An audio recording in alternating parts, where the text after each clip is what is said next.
Okay, well, I apologize for not being there. I very much wanted to be, but hopefully this will work.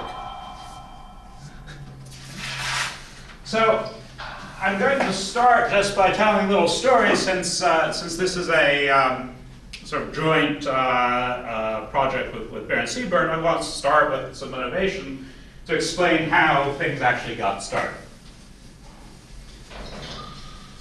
So for that, we have to go back to late 2000, some 17 years ago. So I'll explain a bit about what I was thinking about and what Bernd was thinking about, but of course, I'll probably say more today about what I was thinking about, because it's somewhat more elementary. So this has to do with the semi-flat SYZ picture of mirror symmetry. So I think you've maybe heard a little bit about the SYZ conjecture already. But the basic picture, as I was seeing it around early 2001, is that you start with the following information. So let's let B be what I'm going to call a tropical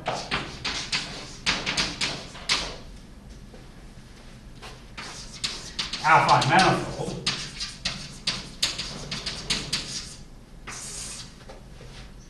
So this is what this is a real manifold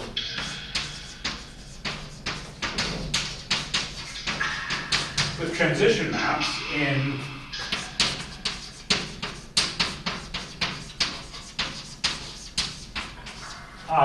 Rn semi-direct product GLNZ as a subgroup of the affine linear group of Rn. So it's a very combinatorial object. We're just allowed to glue open sets, sort of subsets of Rn, along affine linear transformations with integral linear part.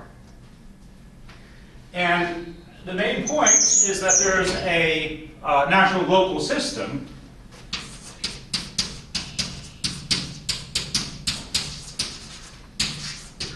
lambda contained in the tangent bundle of B, which is locally generated. So it's a family of lattices locally generated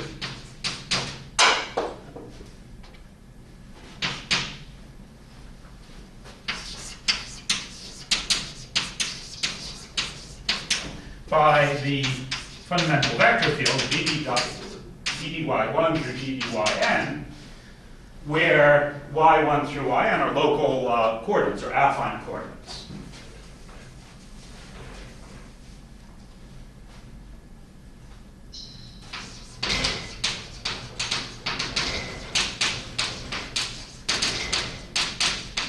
So this is a family of lattices. You take the abelian group generated by these things, and the fact that the gluing maps are lying here means that this is well defined.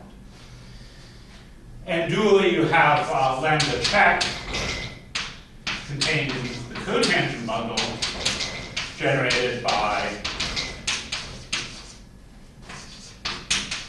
dy1 through dyn. So these are families of lattices inside the tangent bundle and the cotangent bundle, respectively. Okay, so then we're going to define torus bundles. So this is just, you take the tangent bundle to B and you divide out every fiber of the tangent bundle by the corresponding lattice. And this has a natural projection to B.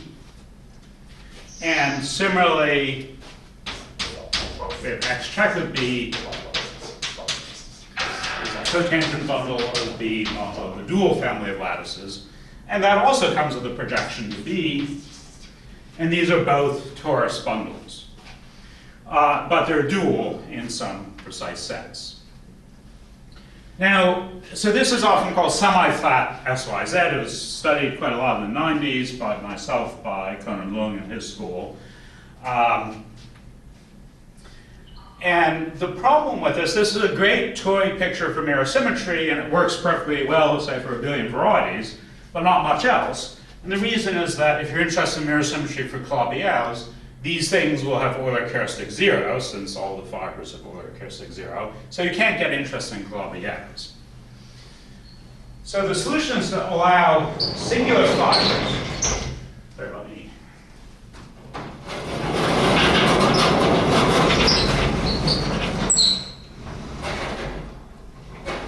So we want to allow singular fibers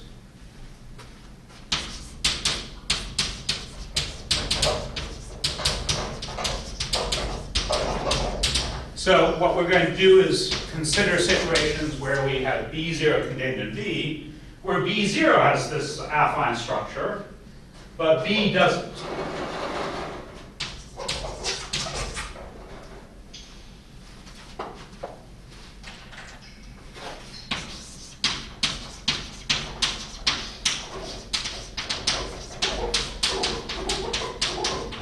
And typically the complement of B0 is some codimension 2 object. So in 3 dimensions, this is all real geometry, so in 3 dimensions, if we're dealing with Calabi-Yau threefolds, you would expect this to be some kind of graph sitting inside a 3 manifold.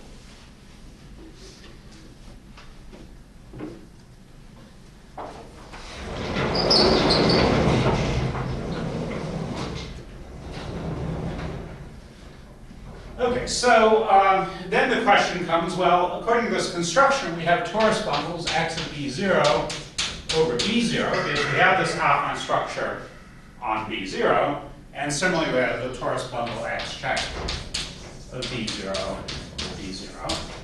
And what we want to do is somehow compactify these things, x of B down to B, and x check of B0, or x check of B down to B.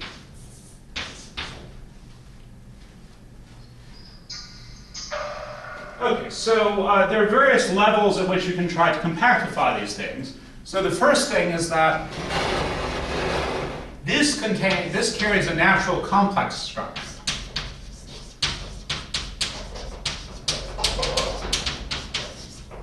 So it's not too hard, simple exercise to check that if you can write down an almost complex structure that just interchanges the horizontal and vertical tangent spaces in an absolutely canonical way, gives you an integrable complex structure on this. And over here you have, of course, the canonical symplectic structure on the cotangent bundle, and that descends. So this is a symplectic manifold. So these are the two sides of mirror symmetry in this context. So then the question is, well, maybe we can achieve these compactifications not just topologically, but in these other categories, of complex manifolds or symplectic manifolds. So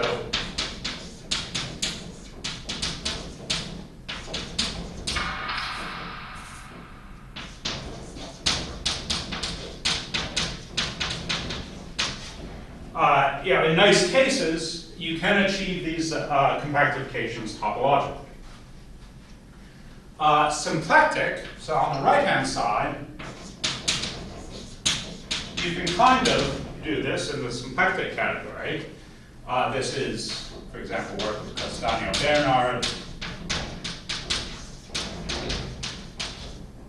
and Matese in dimension 3.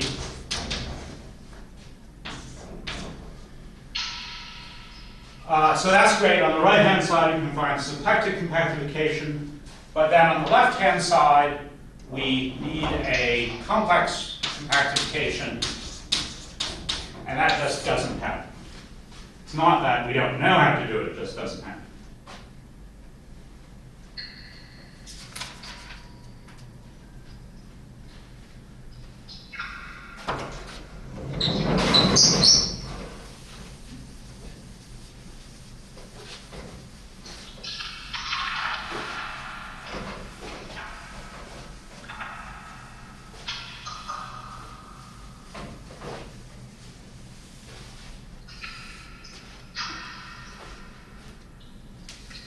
Okay, so we can make a slight modification of this construction in order to get closer to understanding what the issues are here. We can modify let's choose some epsilon greater than 0 and define epsilon of B0 to be almost the same thing we defined before. So it's the tangent bundle to B0. But this time we rescale the family of lattices by this factor epsilon. And epsilon going to 0 is essentially what the physicists call the large complex structure limit. It represents the degeneration of the complex structure.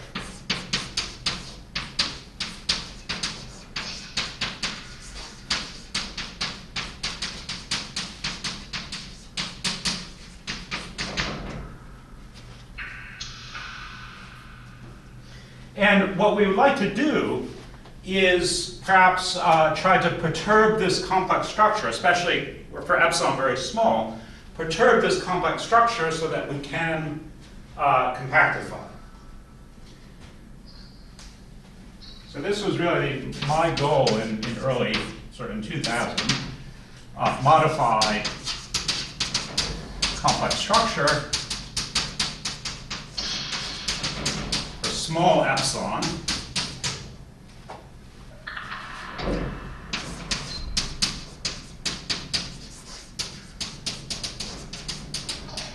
So we can compactify.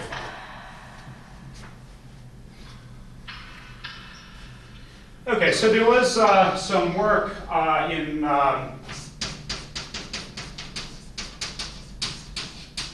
Fukui in 2001 made some proposal about how to go about doing this. But it's clear it's very analytically difficult. And there's actually some much more recent work which makes what Fukui was doing explicit, but using a lot of the technology that's been developed since then. I think that's Chen, Lum, and Ma, if I recall. But in general, this is it seems to be a very hard problem.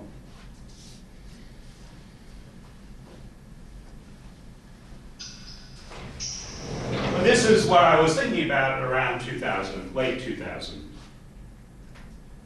Now, one of the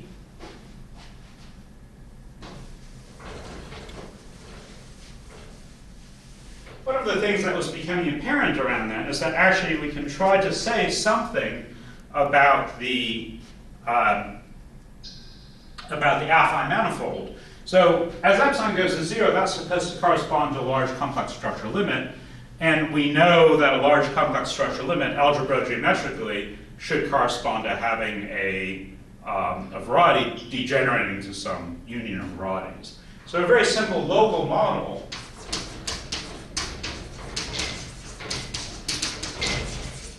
for degeneration for a large complex structure limit is just Cn plus 1 mapping to C by x0 to xn goes to the product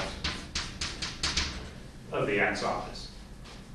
Okay, so for a point with a non-zero element of C, the fiber is just a copy of is an algebraic torus, but when the fiber over 0 is just a union of coordinate hyperplanes.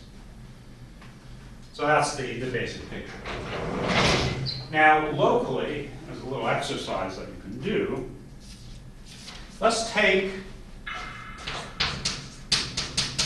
delta between 0 and 1, and let's take some t in the complex number, so that's going to be a point here. We're going to go for the fiber, and then I'll define n delta t to be the set of all points in Cn plus 1.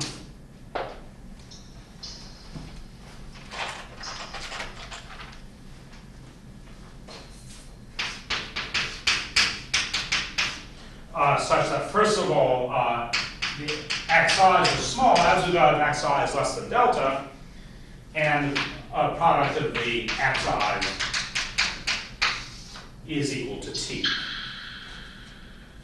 So, Michelle, is this visible on the right-hand side here?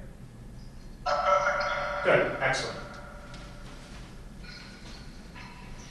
Okay, so this is a subset of the fiber over t. So a small subset.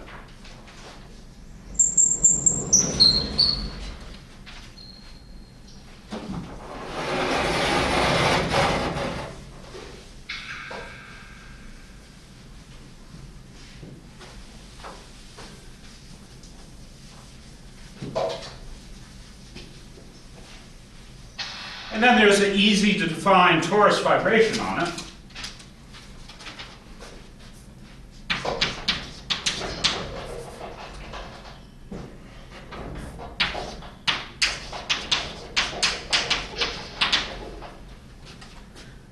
Given by n delta t to Rn, just defined by taking x0 through xn and mapping that to essentially the log to the base t, absolute value of t, of the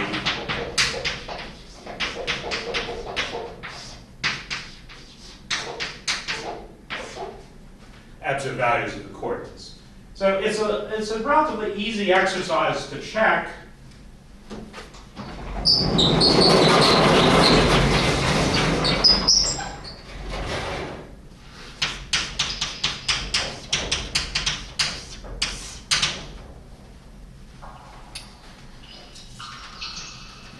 Check that this torus vibration is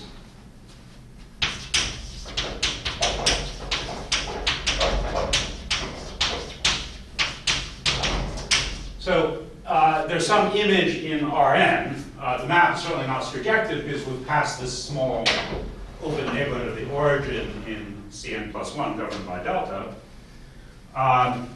As an image, a large open subset U of the standard simplex.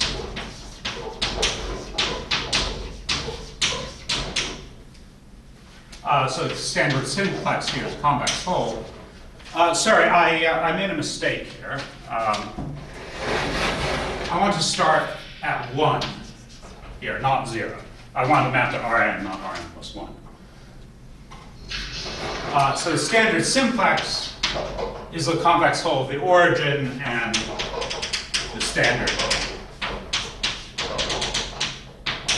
basis vectors. So by large open set, I mean it almost fills up all of the simplex. And as you take epsilon to 0, as you take t to 0, it will fill out a larger and larger piece of the simplex. Okay, so that's the image.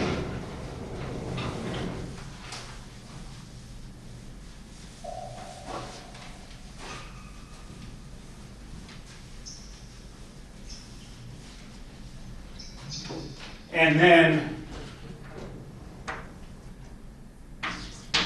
after we've described the image, you can check that n delta t as a complex manifold is biomorphic to what I call x epsilon of u, but now with epsilon being what? Epsilon is minus log absolute value of t divided by 2 pi. So a fun little exercise to check. So what this means is that sort of this local picture is responsible for simplex. If we were thinking of this complex manifold of fibers as having come from an affine manifold.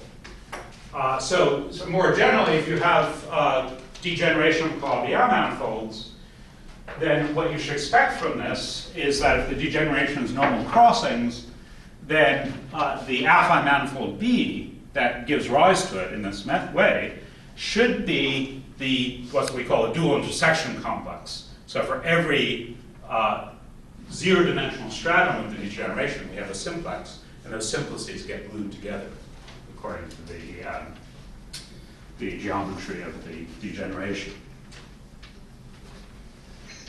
So that was the first observation.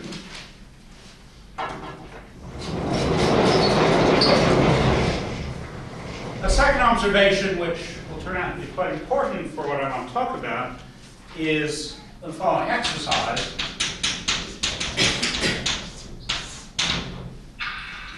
Generalize the statement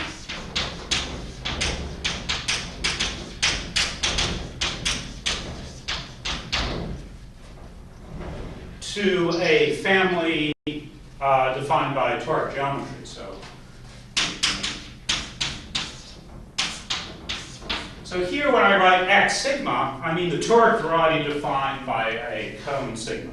You think of sigma as a fan. I think you've had some lectures now on toric geometry. So corresponding to a single cone, you have an affine toric variety, and a morphism to C corresponds to a monomial, well, monomial morphism.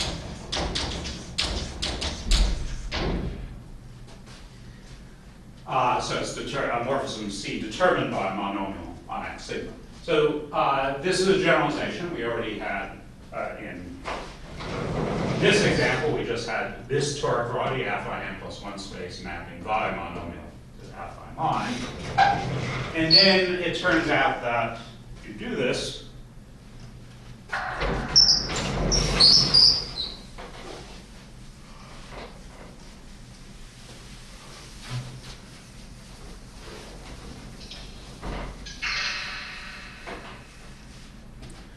you can do the same thing, some suitably defined open neighborhood.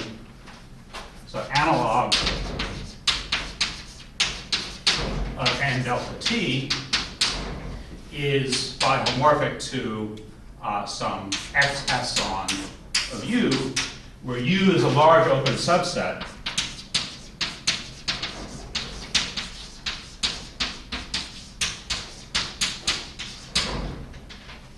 of, I'll write this as a sigma intersect m dot equals 1.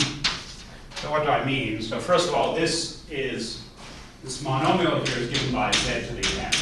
So here, depending on the notation that Michel gave talking about toric varieties, is either living in the lattice m, which is the standard lattice for monomials, or long story, or n, depending on which way you're doing things. But anyway, let me write m. So that's the element of the dual lattice to the vector space that sigma is living in. So I can intersect sigma with this affine hyperplane where m takes the value 1, and I get some polytope. And that replaces plays the same role as the standard simplex does in this picture. So in this case, this allows us to generalize the picture that we had, where now we allow degenerations that locally look like they're toric. So we're going to allow, so let me now say what the moral is. And this is essentially the observations from the first discussion we had with Bernd. I had with Bernd.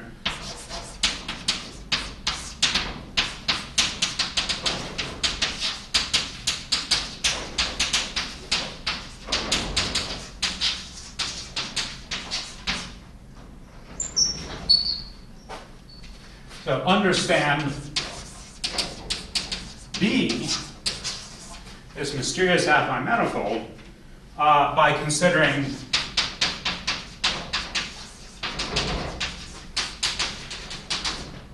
what we call toric degenerations.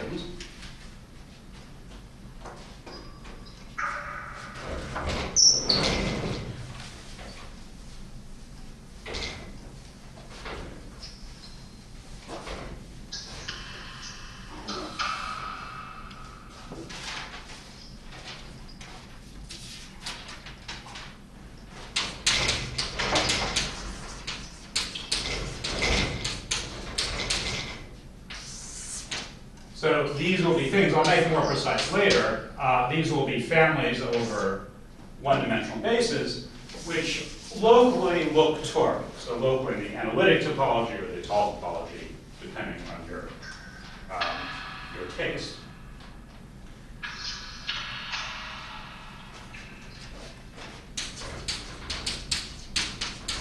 I'm going to make this a bit more precise as we go on. But the first issue is that somehow if X locally near zero-dimensional strata of the singular fiber, if that actually looks like it's a toric map, a monomial map between toric varieties to A1, then you can try to patch B out of polyhedra coming from this kind of construction.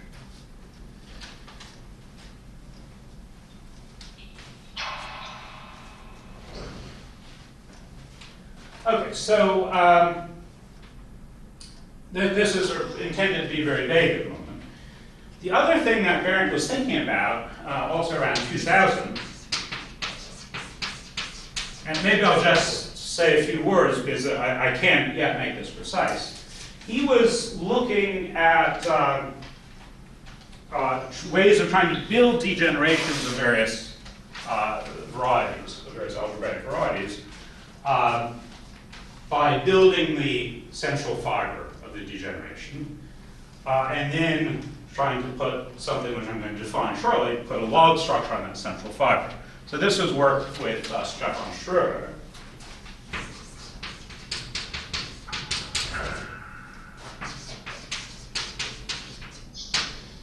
And in this work, he noticed that if you look at degenerations that arise naturally in the context of mere symmetry, so for example, if you take a hypersurface in a toric variety, you degenerate the hypersurface, a Calabi-Yau hypersurface, you can degenerate it in some natural way, it degenerates to the boundary of the toric variety.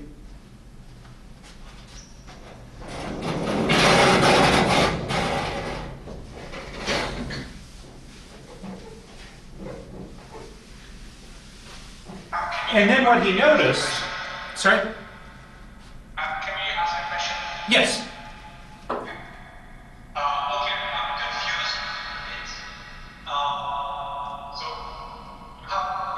Can you hear it? It's very echoey. He's coming here. Okay. Can you hear me? Yes.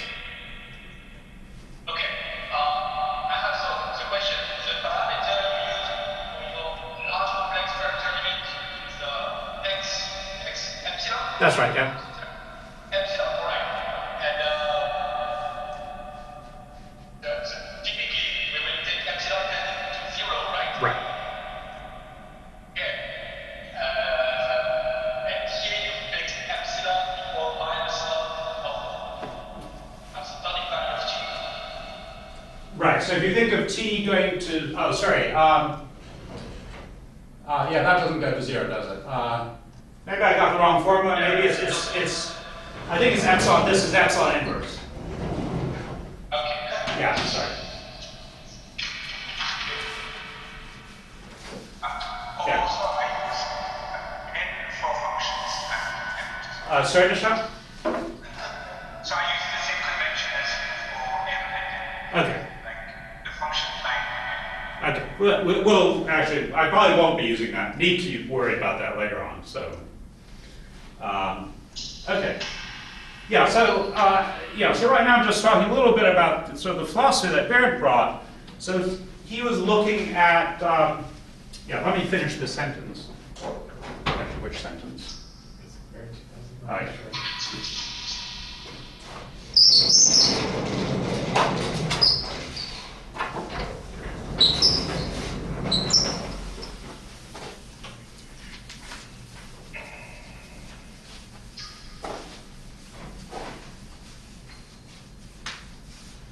So what Bernd observed was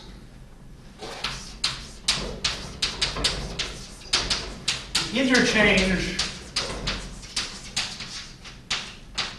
under mere symmetry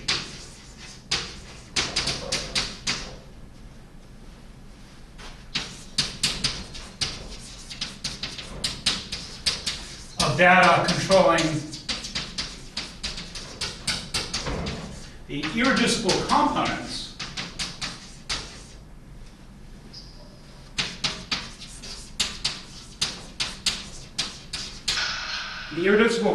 of a degeneration of it.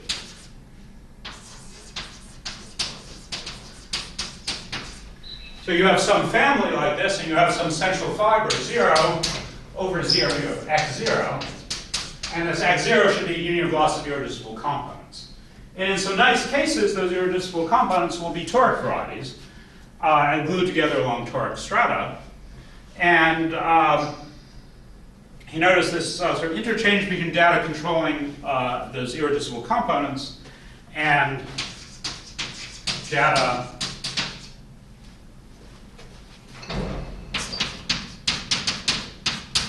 controlling zero-dimensional strata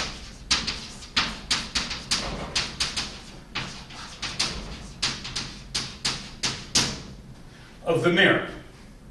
So in other words, the data controlling zero-dimensional strata, that's the local structure as a toric, a map between toric varieties. So there's some cone sigma associated with each zero-dimensional strata, and the morphism x sigma to A1 to the affine line, such that locally the degeneration looks like that. And what seemed to happen under mirror symmetry in examples of hypersurface and toric varieties was that that data got interchanged. And our basic idea when we started to work together was to try to figure out how we can code all that data to make a mirror construction. Okay, so really, I'm going to be explaining, in my series of talks, I'm going to be explaining one small piece of this. And I'm going to largely focus on, first of all, on this kind of mysterious information that Bernd was looking at. So this was a logarithmic geometry.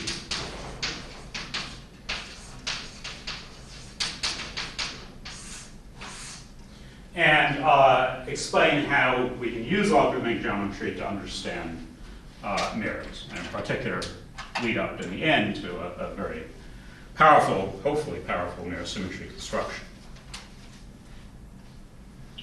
Okay, so that's meant sort of just as background philosophy. This is how we made the transition from trying to work analytically with complex manifolds and trying to deform and compactify complex manifolds to trying to think about logarithmic geometry. Okay, so then what I need to do is start telling you what logarithmic geometry is, and this is usually where things get difficult. Unfortunately, it takes there's a lot of technical baggage to logarithmic geometry, and I'm going to attempt to make it as clean as possible by going through a lot of examples, trying to motivate everything.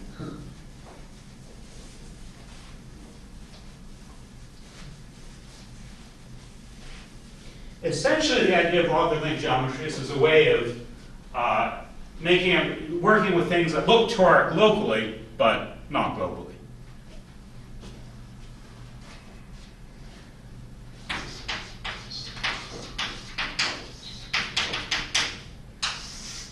Okay, so this is a subject, the definitions were made in the mid-80s. Definitions themselves look very simple.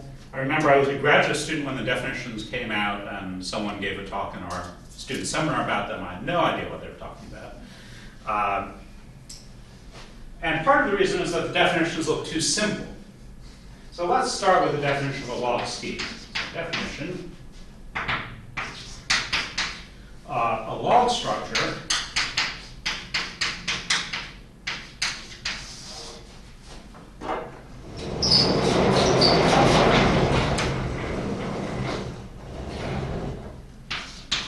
on a scheme X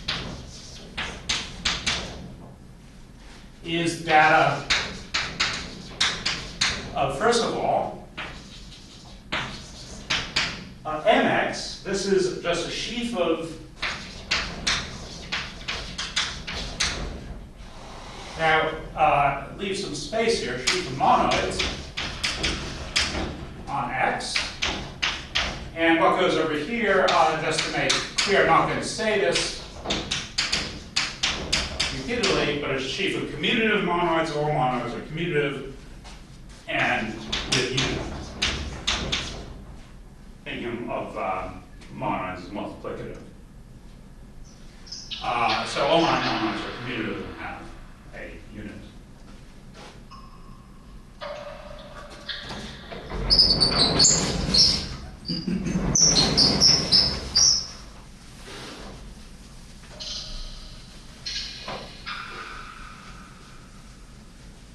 So that's the first piece of data. So it's kind of like having a structure sheaf. It's just some extra bit of structure. And the second thing is that we need a map, alpha x, from mx OX a monoid homomorphism, and I need to tell you how we think of OX as a monoid. It's via multiplication.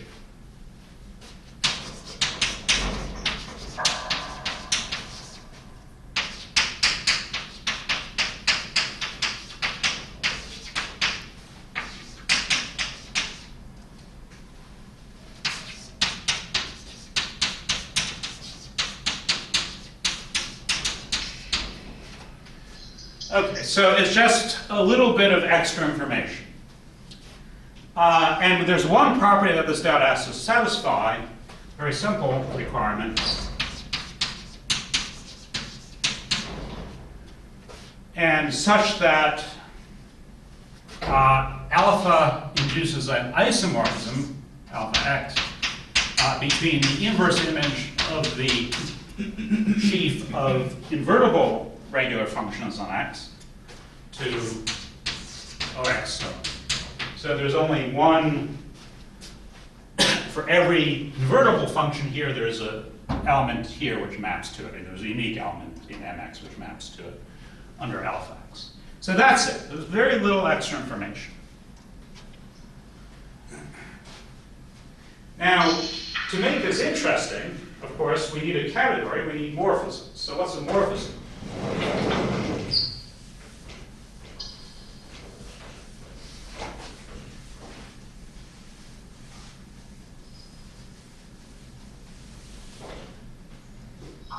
So morphism.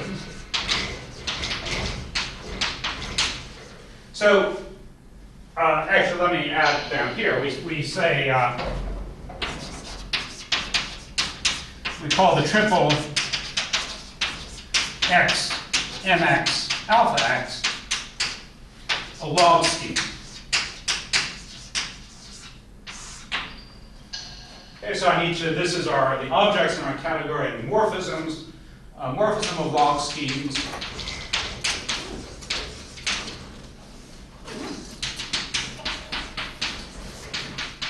From a triple x mx alpha x to y my alpha y. This is a scheme morphism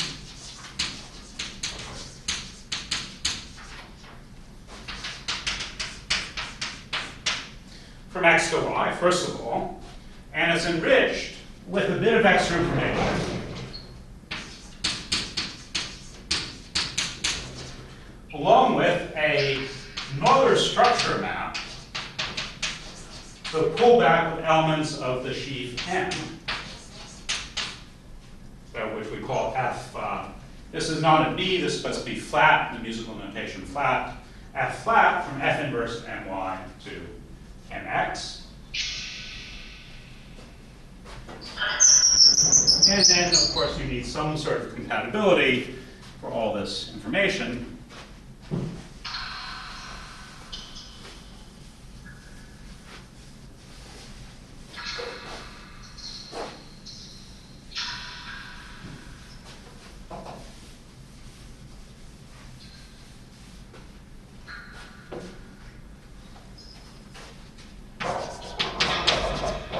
So we have a commutative diagram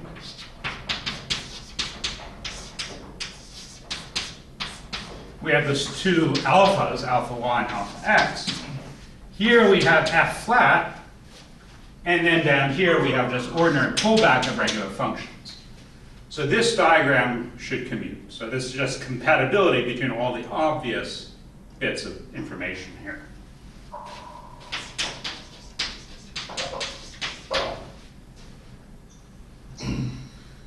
Okay, so I think that the big trouble with this definition is it's just misleadingly simple. It doesn't look like much is going on. It's hard to absorb where the extra information is hiding in this story.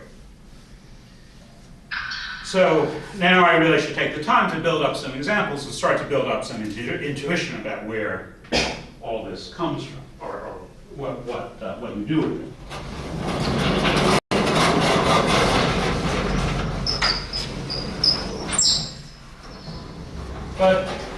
of the basic morals in this business is while log structures themselves can be very poorly behaved, there could be all sorts of wild and wacky log structures you never want to look at.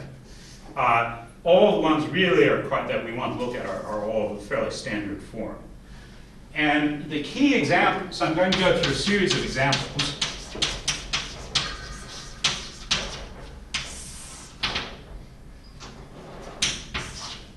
And the first one is called the divisorial log structure.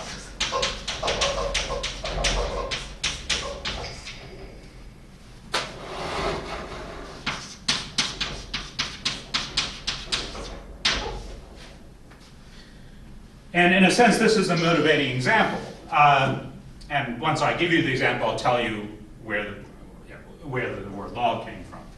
So let D contained in X be divisible. So here, all I care about is a codimension 1 subset. I don't care about scheme structure on D. And let's let J be the inclusion of the complement of D inside X. So it's a nice big open subset of X.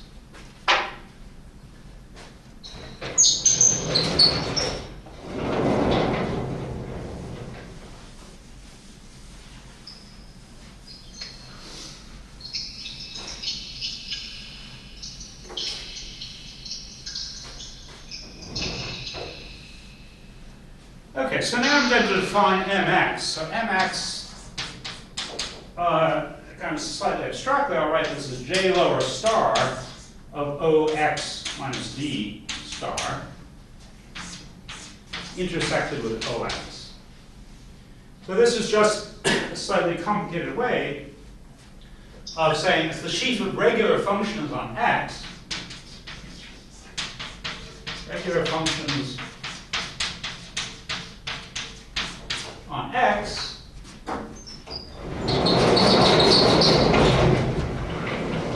which become invertible when restricted to the complement of D. So they're just functions whose zeros are very heavily controlled. They're allowed to be 0 on D. They don't have to be 0 on D, but they're invertible away from D. So there's an obvious inclusion, just the way we define this. Mx is a sheaf of certain regular functions on X, so there's an obvious inclusion. And it's also obvious that the one condition that we're placing on a log structure, namely this, it's obvious that always because this is inclusion, every invertible function on X, of course, lives in Mx. Okay, so the original motivation for log geometry that was defined by Illuzy, Kato, Illuzy, Fontaine, and Kato independently, both crediting the other for having made the invention. The motivation came from precisely by looking at pairs, X, say, a smooth variety, and D, a normal crossings divisor inside X. So going back to Deligne, people had looked at sheaves of differentials with logarithmic poles along divisors, and this was a way of encoding that kind of information somewhat more abstractly. And particularly, you can talk about logarithmic differentials. And the idea is that Mx represents things you're allowed to take d log of. So if you have a function which is invertible along a divisor, 0 on a divisor, but invertible outside of it, you take d of the logarithm of that function, i.e. df over f, that now is a simple pole, very controlled pole along the divisor, and those are logarithmic differentials. So you can think of this as, initially people thought of this as things you can take d log of. And let's note, because we want to think about morphisms too, if we're given two pairs,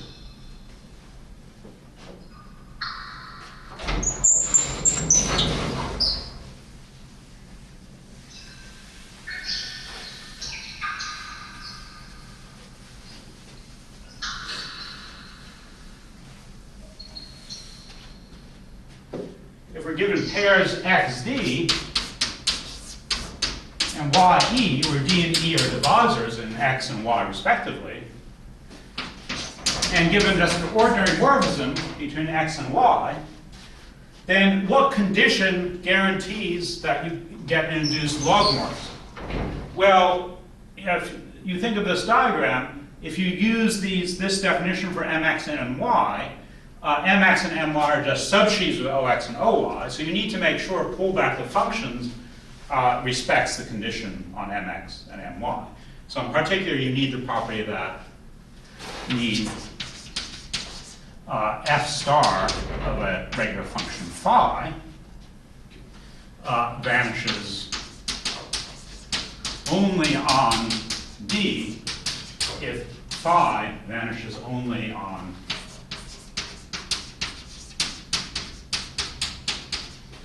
E.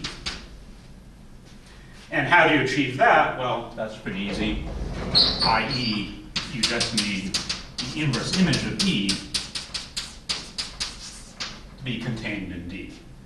So this gives, if this condition holds, this implies f from x to y is a logomorphism.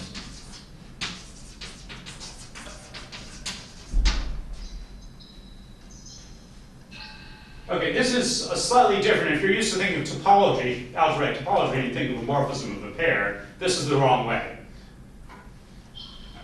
For a morphism of a pair, you want f of d to be contained in E, but that's not the case here.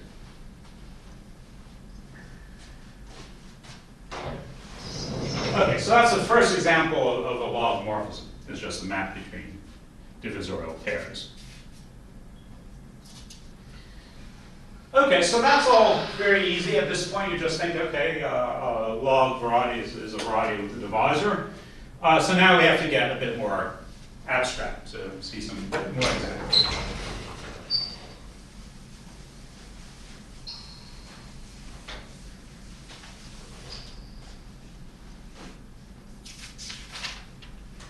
Okay, so here's a second example. This is something we write as spec k dagger. This is the standard log point.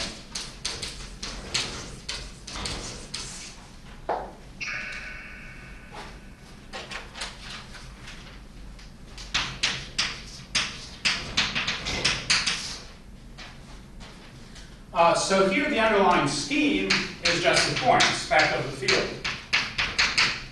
Not very interesting, but we're going to make it much more interesting by taking the sheaf of monoids to be something pretty simple, just k star, the multiplicative group of the field k, plus a copy of the natural numbers. And just to make it clear, natural numbers starts from 0, 0, 1, 2, 3. Otherwise, we don't have a unit.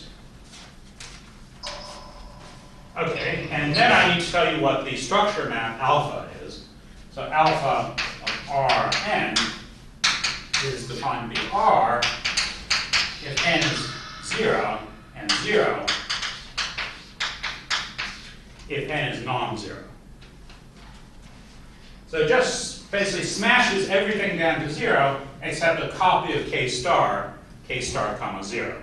K star plus 0 gets mapped identically to k star. Everything else gets mapped to 0. Easy to check that this is a monoid homomorphism, maybe a bit counterintuitive if you're used to thinking about group homomorphisms. And one way to think about this is if you accept that 0 to the 0 is 1, which is a convention we use in log geometry, then think of this as saying, well, really, we're taking something like r times t to the n and evaluating it at t equals 0. Okay, so there's an example. We'll see later on in much more detail what this example does for us.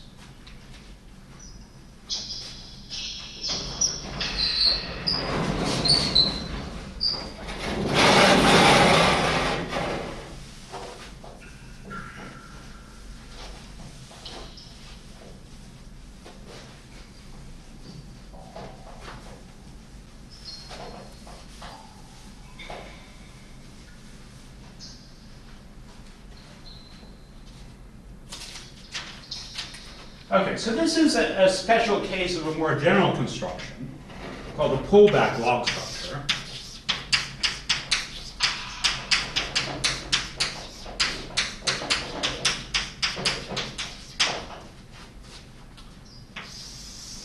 And this is where one starts to lose a little bit of intuition as to what's really going on with log structures. So we're going to fix f from x to y scheme morphism. And then we also have my alpha y, a log structure on y.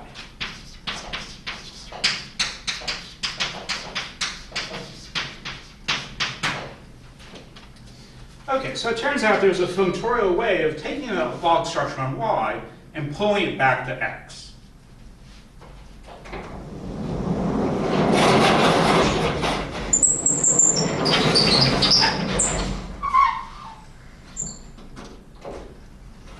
It will define a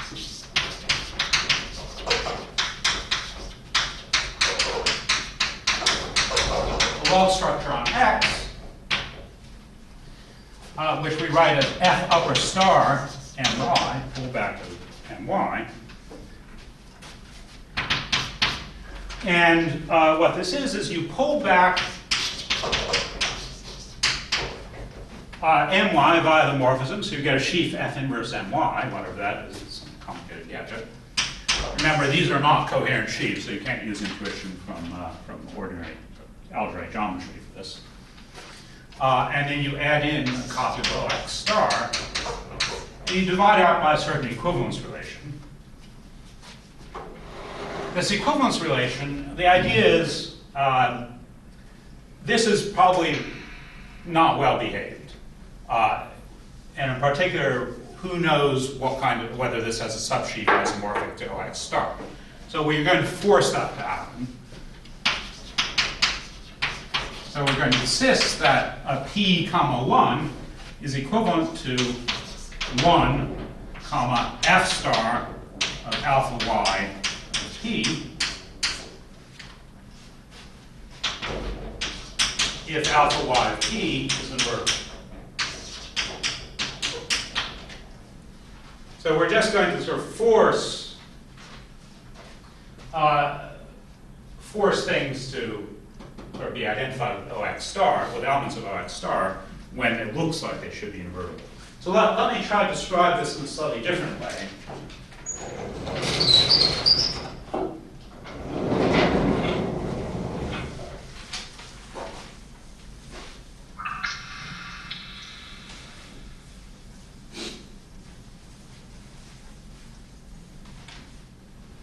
So, naively, what you might think is that you should get a log structure by just taking f inverse my, that's a sheaf on x, then applying alpha y, that's a map to f inverse oy, and then composing that with f upper star to get a map to ox.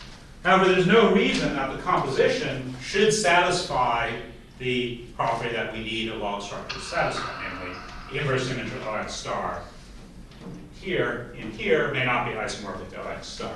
And what this definition does, it just forces that to be the case.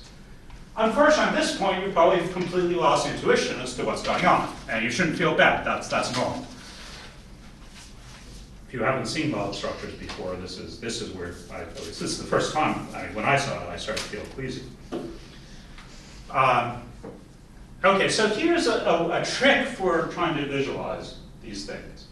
So there's something, key gadget, which is going to get used all the time, which is the ghost sheaf. Not sure if this is entirely standard terminology. Some people call it the characteristic sheaf, but the word characteristic is vastly overused in mathematics. The word ghost is sadly underused.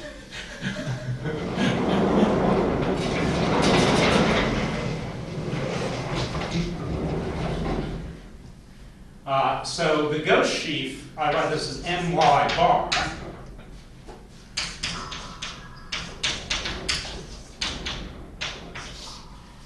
What you do is you just take the sheaf my, and you divide out by the inverse image of invertible functions.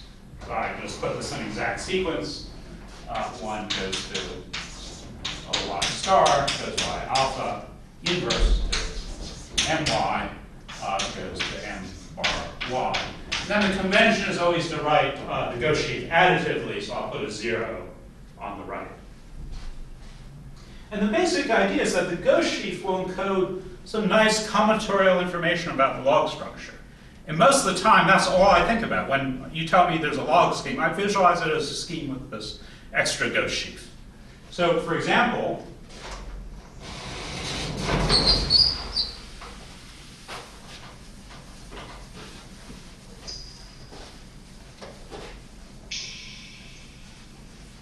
this is going to be an example we'll come back to repeatedly. Let's take y as a log scheme to come from the divisorial log structure, the pair of the affine plane along with the 0 set of x times y. So just the coordinate lines in the affine plane. Okay, so if you think about what information the Gauss sheaf has in this case, elements of m and y are functions on the affine plane which are allowed to vanish along the coordinate axes. So there's an order of 0 you can take a look at. And that's all the information that's contained in m bar y. Locally, near here, locally, an element of my looks like an invertible function phi times some power of x, right? Something that just vanishes along the y-axis. Whereas over here, it looks like phi times y here. Now, near the origin, things are a bit more interesting.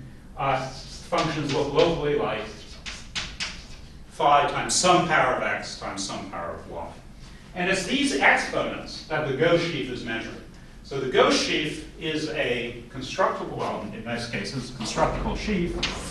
So the Gauss sheaf looks like, well, you have a copy of n along here, a copy of n along here, and the stalk, as a result, at the origin, is n squared. So it's just a direct sum of the copy of n supported on this axis and a copy of n supported on this axis. So let me write that as m bar y is the constant sheaf n supported on the 0 set of x, direct sum the constant sheaf n supported on the 0 set of y. Okay, so how does that help us thinking about this funny notion of Gauss sheaf? Well, the point is that the m bars, it's hard to visualize how the pullback of my behaves, but it's easy to visualize how the pullback of m bar will happen. So it's not too hard to show.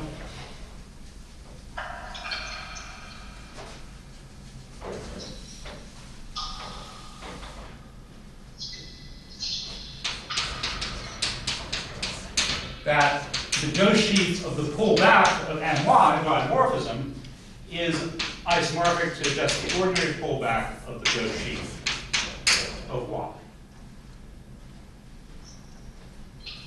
So, for example, depending on what I pulled back, let's say that this was x, was a curve here.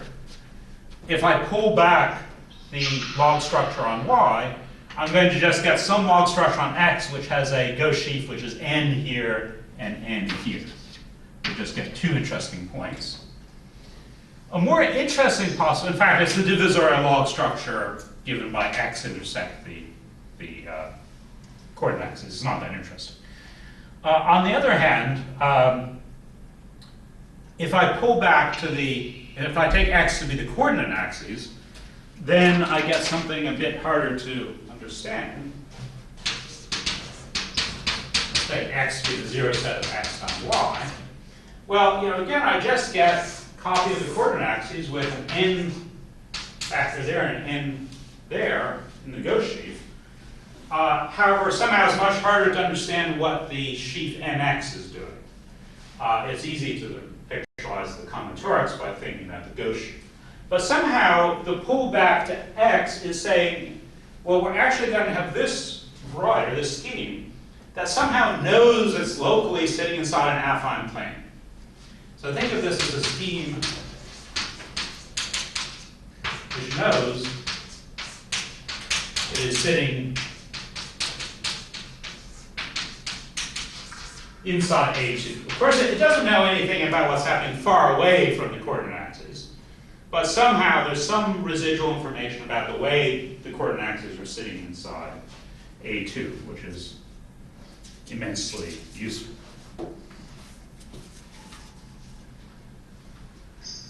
Okay, so we're going to build on that. So essentially, the only examples of log structures you need to know for these talks are the three I've just given you. Unfortunately, there's already a lot of structure there. So I'm even going to specialize a bit more to even simpler situations.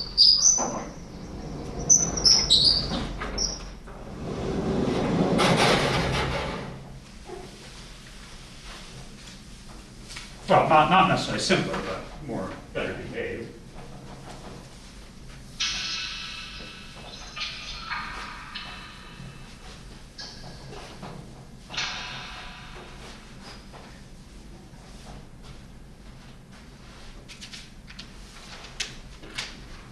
So now we turn really to toric geometry. So let P be a toric monoid.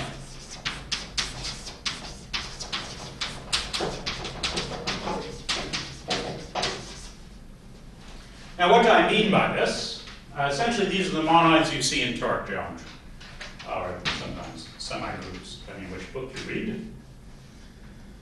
So in other words,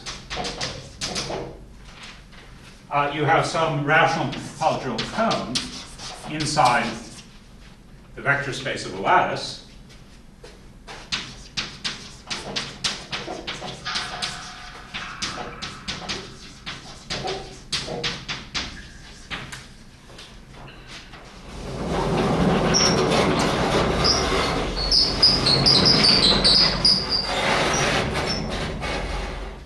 We have a rational polynomial cone, and P is just the set of integral points of that cone. So that's what I mean by toric monoid.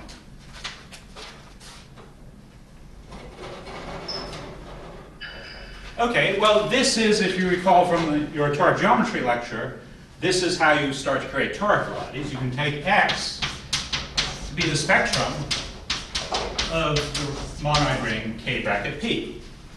Okay, so hopefully you've seen things like that already. That gives you a toric variety. And a toric variety has a canonical divisor. So sitting inside here is an open set U, which is the big torus orbit.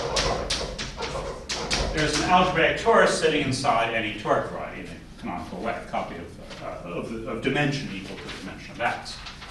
And we just take D to be the complement of U. So one way to think about this is the union of toric divisors. The union of toric divisors on X.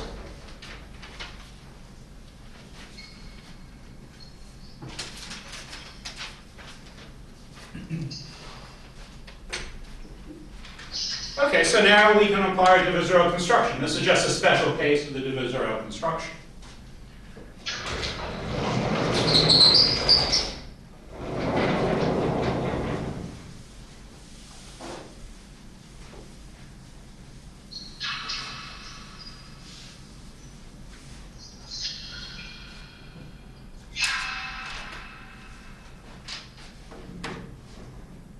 Okay, so now I can define essentially the class of log schemes we're going to be looking at.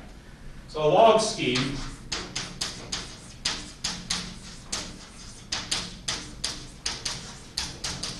is said to be Klein saturated, usually abbreviated as FS in the business. The log schemes like X.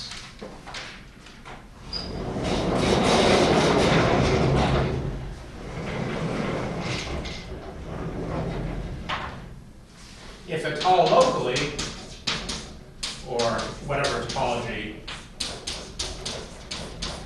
we prefer to work in,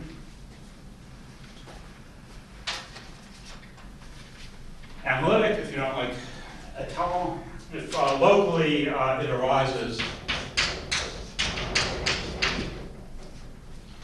as a pullback,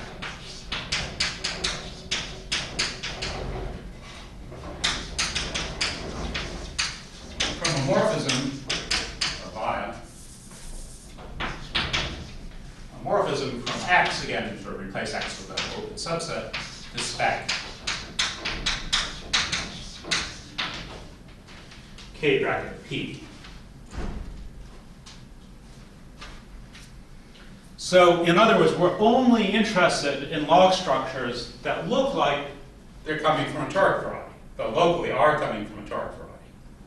Okay, so this is the sense that I said earlier, that log geometry is a kind of local way of making toric geometry happen locally. Now, notice that specifying such a morphism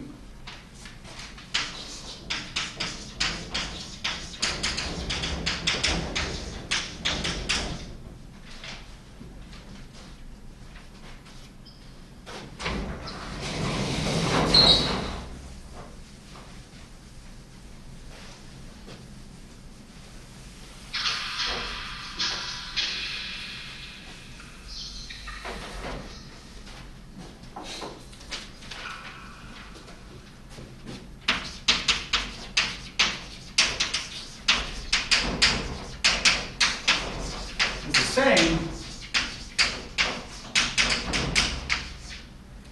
as giving a map monoid homomorphism from P to the structure sheaf of OX. So for every element of the monoid P, we associate a regular function. And that's because this gives rise to the map from the monoid ring, a ring homomorphism from the monoid ring to OX.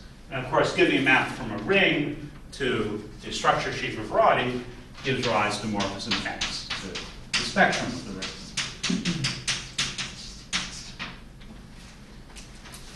So we call such a map determines a log structure then, because once you get a morphism from X to spec K bracket P, you can pull back the standard log structure, the one coming from the this divisor. By the way, I should have said here, this is the standard, is the toric log structure on X, in this case. So you then pull back the toric log structure to X.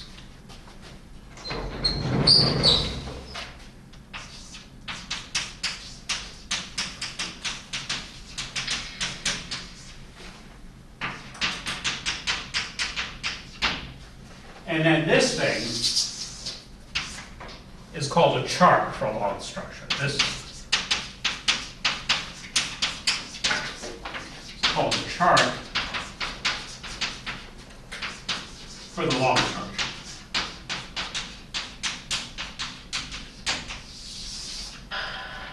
So the philosophy here is that the definition of log structure I gave is just way too broad. There are way too many of them. They're just too wild and wacky. And really what we want to say is just like if you're doing manifold, right? You have some open subsets which come with maps to Rn. Here we have open subsets which come with maps to toric varieties. They're not necessarily localized morphisms. They're just any old map. But you should think of these as charts in the same way you would have a chart for manifold.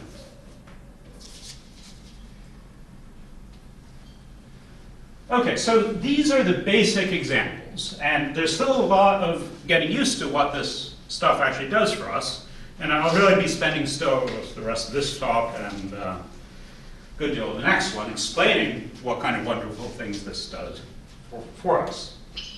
But let me start with some generalities.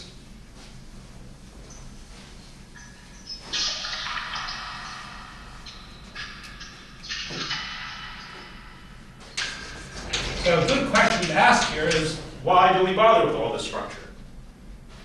So there's something that Kato said, worth repeating. Log structures are a magic powder. This was Kato's phrase, magic powder. I think he said it in French. A magic powder making singular varieties smooth.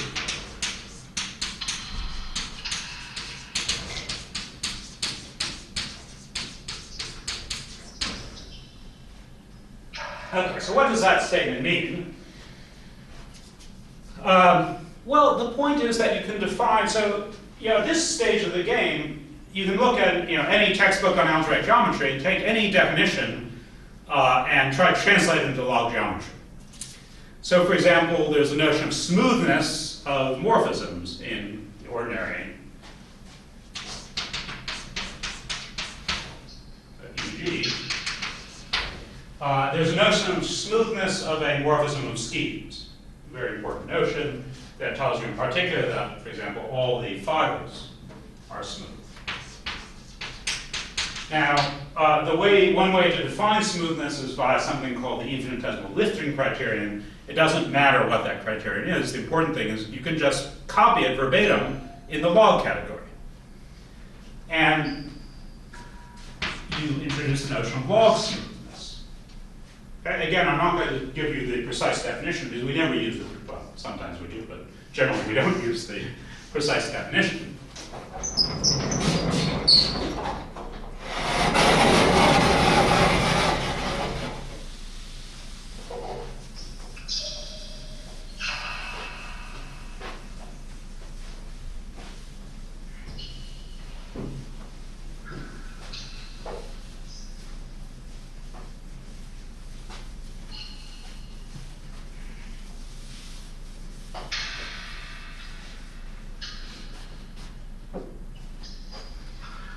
So the key point is that etalolocally,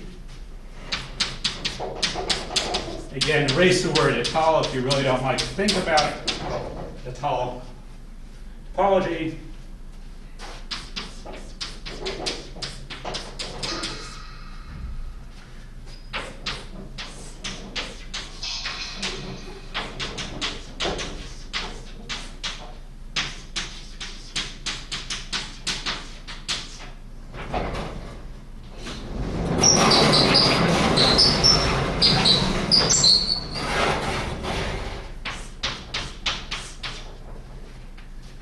Okay, so etalolocally, let me try to fill in some details here.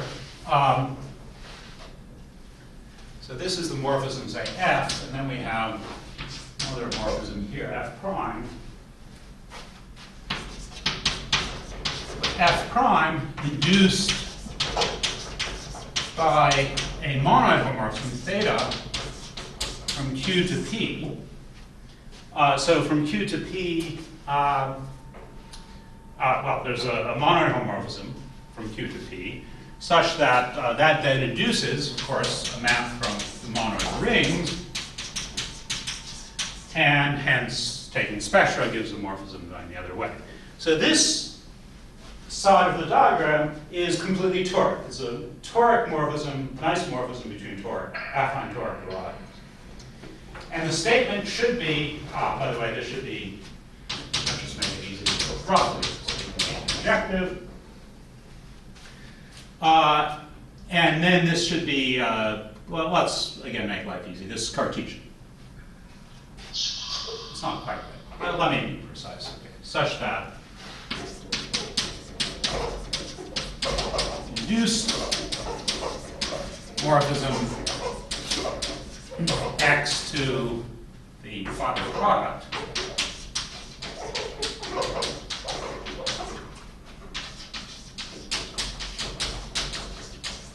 is smooth in the ordinary sense.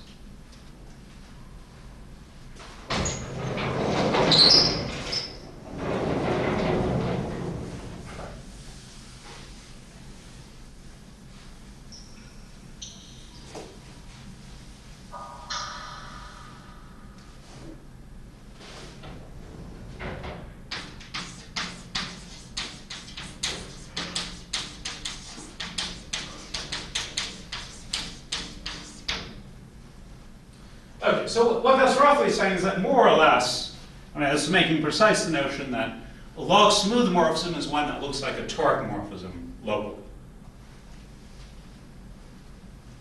And by the way, these maps here, the horizontal maps, should induce log structure on Y, right? The right-hand side here has log structures, the toric log structures. They should pull back the log structures on X and Y.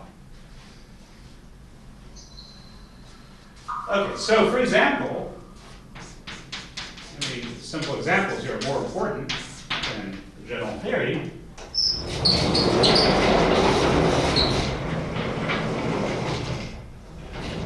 Let's just take the horizontal arrows to be the identity, and just take X to be an plus 1, which is, if you want to think in terms of monomics, that's spec of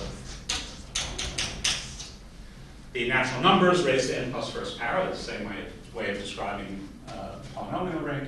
Mapping to Y, A1, which is spec k bracket n. And this morphism is induced by a map going the other way, n to n to n plus 1. 1 goes to 1 dot dot dot 1. So that's the morphism that I gave you much earlier in the talk. It's a map from n plus 1 to a1, just given by product of the coordinates. And this is now log smooth. And the important point here is that not all the fibers are smooth. Sure, if you take a fiber over a point in here that's not 0, you just get an algebraic torus, that's nice and smooth. But over the origin, you get a fiber which is highly singular, so normal crossings variety.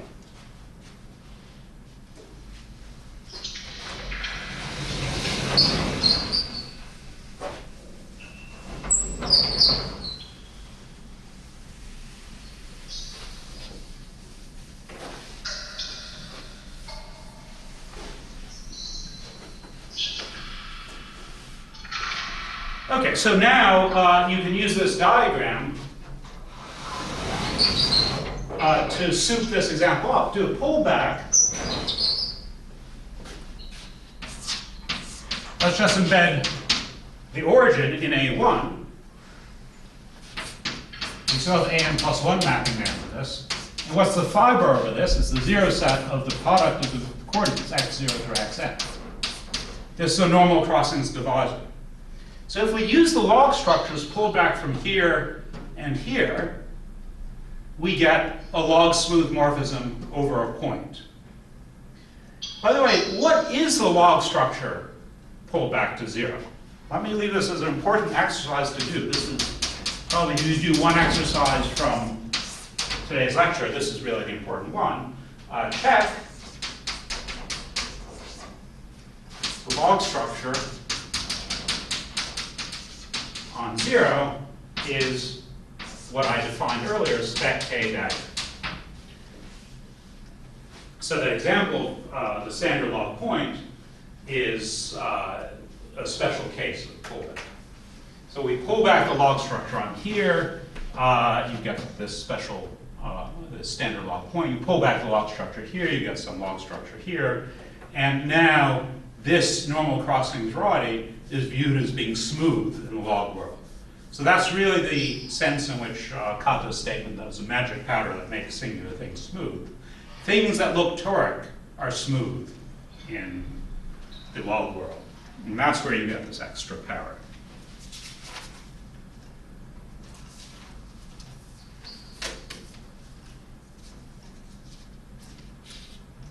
Okay, Misha, it's getting close to 6 p.m. there.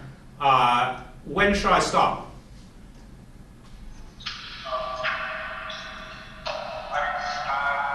Whatever is most convenient for you. Well, looking at my notes, this is perhaps not too bad a time to stop. Or I could go another, or the other option is to go another sort of 5 minutes and finish my notes. Up to you. Anyways, I think it would be good to just to give me a bit of chance to review tomorrow morning too. People are shouting online that they want you to finish. To finish, okay. Okay, by popular demand then, okay. Popular demand. Sorry, what's that? Oh yeah, as you said, quite popular question. Please go ahead. Okay. Okay, so yeah, here's a basic situation where we could use this picture. So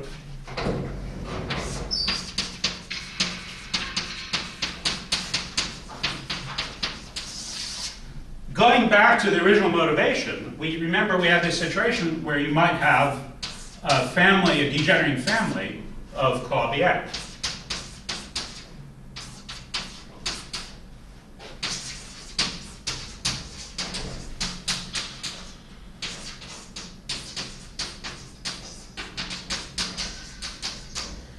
Where most of the fibers are non-singular, but you have one special fiber which is very singular. Normal crossings, or maybe even worse, looks like family curve.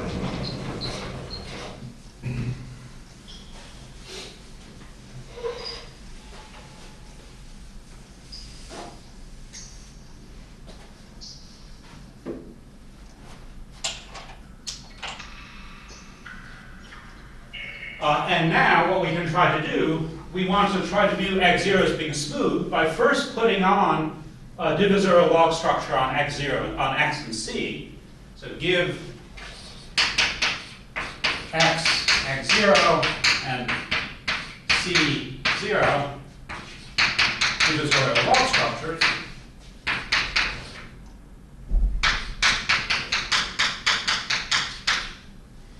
And then by pullback, you get a nice log scheme over 0.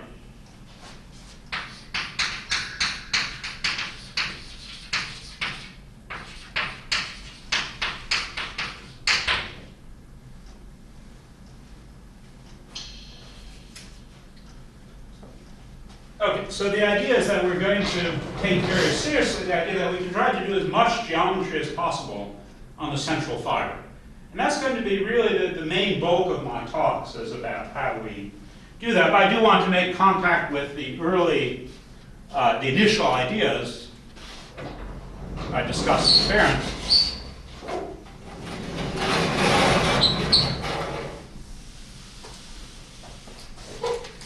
Let me give an example, a very simple example.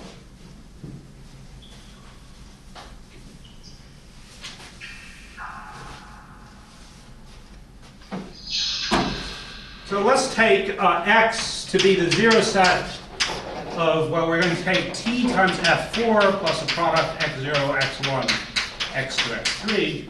This is contained inside p3 cross a1, where this has p3 has coordinates x0 through x3, and a1 has coordinate t. Okay, so f4 is just some general quartic polynomial in 4 variables. And you see that as, well, if you set t equals 0, you just get the coordinate planes. You get a tetrahedron of coordinate planes in P3. So this is a standard degeneration of K3 surface, coordinate K3 surface.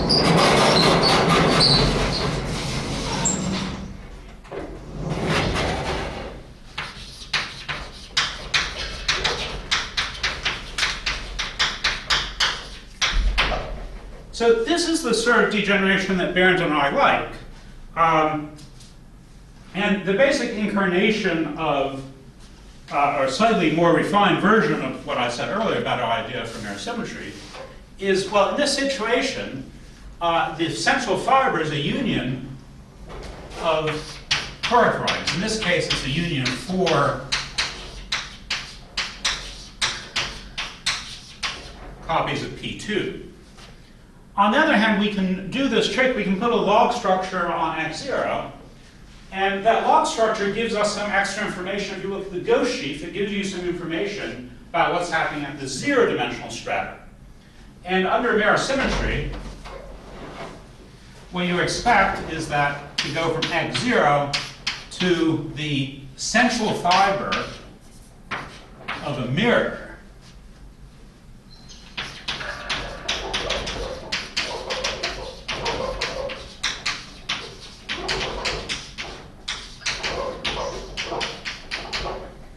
central fiber of the mirror family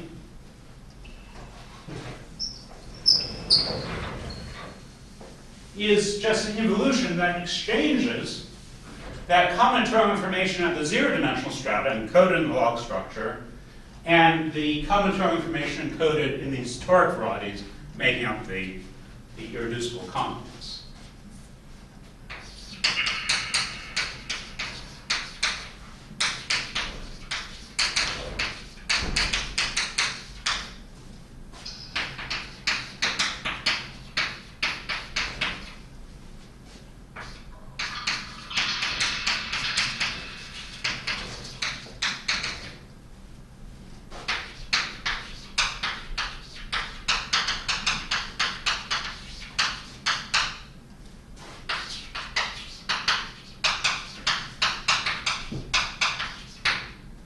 So of course, there are 4 vertices of this tetrahedron. There's some information associated with those vertices.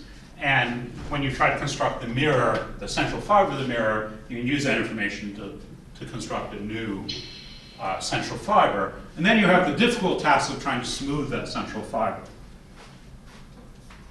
Now, it's worth mentioning here, there's a mild but extremely important problem, which is if you look at this family is not normal crossings. Reason is that X has 24 singularities along the singular locus of the central fiber. So it's a very elementary calculation to compute partial derivatives. You'll find the total space is threefold, has some singularities. It's not normal crossings. What's worse, at these 24 points, the log structure doesn't fit into the nice type that I said we were only going to consider. Remember I said we only consider fine saturated log structures. At these 24 points, the log structure is worse, and that's what makes a lot of our early papers, well, probably all our papers, but makes a lot of our early papers just very difficult to read, because we have to deal with these special points where the log structure isn't well behaved. But these singularities you'll see in Bernd's talks, these singularities will play an important role in terms of producing the singularities of the affine manifold.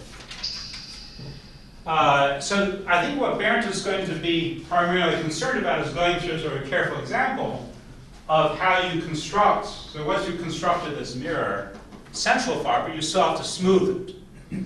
And that's sort of at the heart of what we do. And I think that his talks are going to be somewhat focused on that question. What I'm going to do is more talk about the A model side of things. So when you're doing mirror symmetry, you might want to, for example, try to calculate the Gromov-Witten theory of X, of a fiber on the X side. Whereas on this side, you might want to compute something having to do with periods and so on. So what I'm going to be primarily interested in talking about is what happens here. How do you compute Gromov-Witten theory just on x0? And so I'll start with that next time. The question is there a Gromov-Witten theory that works on log smooth varieties, as opposed to just smooth varieties, which I think you've seen in the introductory talks. So that's where I'll take off next time. Okay.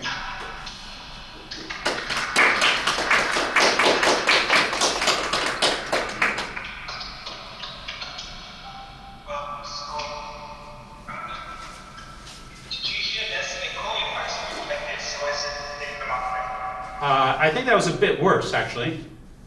What do you think? Oh, it was a bit worse. Well, okay, well, maybe we just try to speak with long breaks between sentences. Yeah, that's clear enough, I think. Okay. What else? You can add a last question. Yeah, you might as well turn it on.